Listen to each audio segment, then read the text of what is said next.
Social मीडियावर चोरीच्या अनेक घटना व्हायरल होत असतात. त्यात पुन्हा एकदा अशाच एक घटनाचा व्हिडिओ व्हायरल होत आहे, जो नक्की कुठला आहे ते पहा.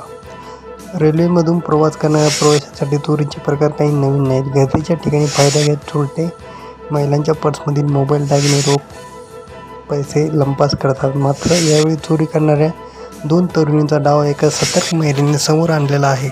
हा सर्व प्रकार मोबाईलमध्ये कैद झालेला असून व्हिडिओ सोशल मीडियावर जोरदार व्हायरल होत आहे.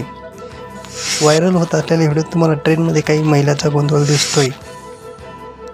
एक महिला आहे, ती तरुणीला पकडून तिच्याशी जोरजोरात भांडण करत आहे. तिने त्या वस्तू चोरी केल्या आहेत, मात्र ती तरुण वस्तू चोरण्याची मान्य करत नाही. मात्र शेवटपर्यंत महिलेचा ट्रेनमध्ये गोंधळ सुरू असलेला दिसत आहे. या व्हिडिओला नेटकरी वर्गातून चांगलीच पसंती मिळते. ट्रेनमध्ये अशा घटना वारंवार घडत असल्याने प्रवाशांनी अधिक सतर्क राहण्याची गरज आहे.